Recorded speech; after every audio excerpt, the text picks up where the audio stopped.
चुनाव आयोग केवल भाजपा के लोगों का सहयोग कर रही है, विपक्ष के वोटों को कम कर रही है। मुजफ्फरपुर की मेयर है निर्मला देवी। इनके एक एपिक आईडी नहीं बल्कि दो एपिक आईडी है एक ही विधानसभा के। इससे साफ जाहिर होता है कि बिहार में बड़े पैमाने पर मतदाता सूची में धांधली हुई है और इसमें चुनाव आयोग पूरी तरह से भाजपा की और मौजूदा सरकार की मदद कर रहा है। 124 साल के होने के बाद उनका वोटर लिस्ट में नाम है, ये तो मतलब अपने आप में अजूबा है। आज हम ये कहना चाहते हैं कि चुनाव आयोग केवल भाजपा के लोगों का सहयोग कर रही है, विपक्ष के वोटों को कम कर रही है और भाजपा के जो लोग हैं उन लोगों का एक नहीं बल्कि दो ईपीआईसी नंबर, एपिक नंबर बनाया जा रहा है। अलग अलग बूथों पे भी बनाया जा रहा है एक ही विधानसभा में।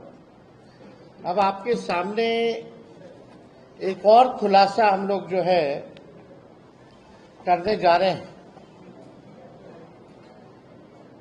ये है मुजफ्फरपुर की जो मेयर है, भाजपा की बड़ी नेत्री हैं, जो शायद अभी प्रत्याशी भी होने जा रही हैं। हम चाहेंगे कि अपने ऑपरेटर को कि स्क्रीन पे जो है सामने जो है लाया जाए। इनका नाम है निर्मला देवी। मुजफ्फरपुर की मेयर है निर्मला देवी। इनके एक एपिक आईडी नहीं बल्कि दो एपिक आईडी है एक ही विधानसभा के और उम्र में भी अलग अलग है। और माफ कीजिएगा, केवल निर्मला देवी के ही नहीं, निर्मला देवी के दो देवर हैं, उन दोनों देवर के भी दो एपिक आईडी जो है आपके समक्ष जो है स्क्रीन पे दिखाया जा रहा है। ये विधानसभा क्षेत्र दिखाओ ऊपर, पहले कौन सा है? ये है 257, बूथ नंबर 257, निर्वाचन क्षेत्र मुजफ्फरपुर। अब जूम करके निर्मला देवी जी का फोटो दिखाया जाए। ये वहां की मेयर है और इनके बगल में जो दो और जो फोटो जो हाईलाइटेड हैं, एक दिलीप कुमार और एक मनोज कुमार, ये इनके दो देवर हैं। अब दूसरा बूथ जो है वो लगाया जाए 153, ऊपर देखिए 153 मुजफ्फरपुर। ये लेटेस्ट फोटो है इन लोगों का 153 वाले में। निर्मला देवी, इसमें 48 साल उम्र है और 257 वाले बूथ नंबर पर इनका 45 साल उम्र है। तो आप दोनों देवर को आप देख सकते हैं। दूसरा देवर को दिखाओ।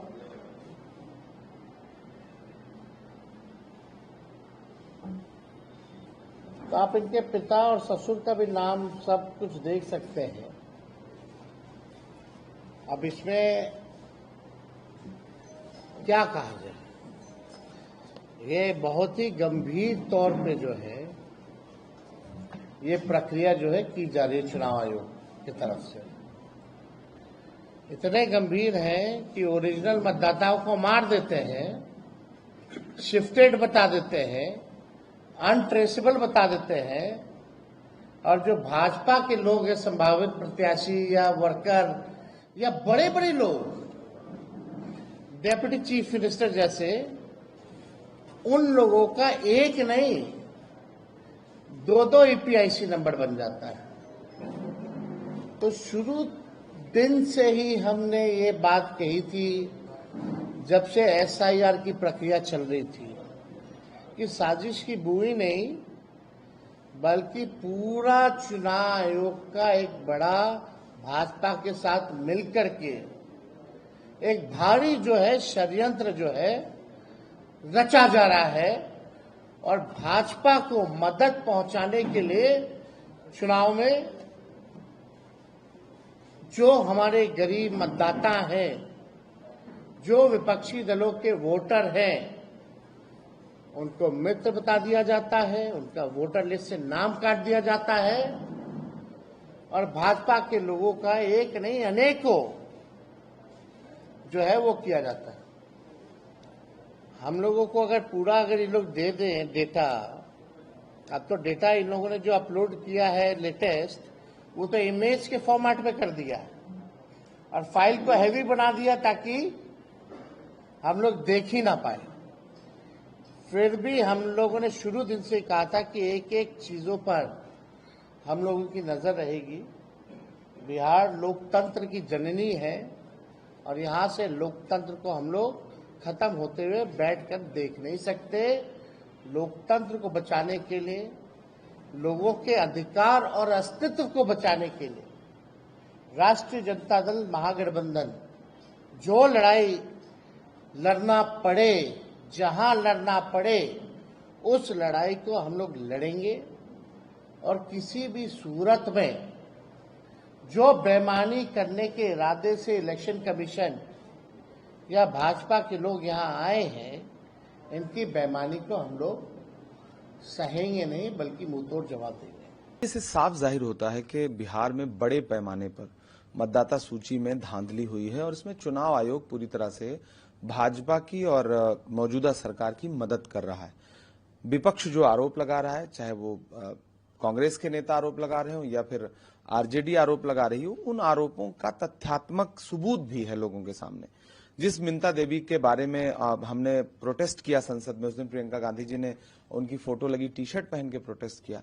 124 साल के होने के बाद उनका वोटर लिस्ट में नाम है, तो मतलब अपने आप में अजूबा है। इस तरह के एक मामले ने, कल राहुल गांधी जी ने कई सारे, आधा दर्जन लगभग ऐसे मृत मतदाताओं के साथ चाय पी है जिनके विजुअल देख करके आपको हंसी भी आएगी और चुनाव आयोग पर शर्म भी आएगी कि चुनाव आयोग कितनी बेशर्मी के साथ इन चीजों को डिफेंड करने का प्रयास कर रहा है। ऐसे में एसआईआर का मकसद अगर आपको मतदाता सूची का फर्जीवाड़ा खत्म करना होता तो शायद विपक्ष इतना हंगामा न करता। आपका मकसद फर्जीवाड़ा करना है और आप वो फर्जीवाड़ा कर रहे हैं। फर्जीवाड़ा दो तरह से कर रहे हैं। आप विपक्ष के वोटरों को आप टारगेट करके उनका नाम काट रहे हैं और फिर फर्जी वोट जोड़ रहे हैं। कई सारे ऐसे मकान हैं जहां पे इतने ज्यादा वोट जुड़े हुए हैं। राहुल जी ने जो कर्नाटक से शुरुआत की, इस पूरे खुलासे की, आप उसको देखिए। चुनाव आयोग के पास उसका कोई जवाब नहीं है। आप राजनीतिक भाषा बोलने का प्रयास कर रहे हैं और जब विपक्ष के 300 सांसदों ने मिलने का प्रयास किया तो उनको डिटेन किया गया। इससे जाहिर होता है कि एक बड़ी लड़ाई है, लोकतंत्र को बचाने की लड़ाई है, संविधान को बचाने की लड़ाई है और राहुल जी इसी को लेकर के 17 तारीख से यहां पर वोट चोरी जो कर रहा है चुनाव आयोग और भाजपा, उसके खिलाफ यात्रा भी करने चल रहे हैं और हम पूरे प्रदेश में घर घर तक पहुंचने का प्रयास करेंगे और वोट की चोरी करने का जो सरकार का साजिश है, हम उसको रोकेंगे, उसको होने नहीं देंगे।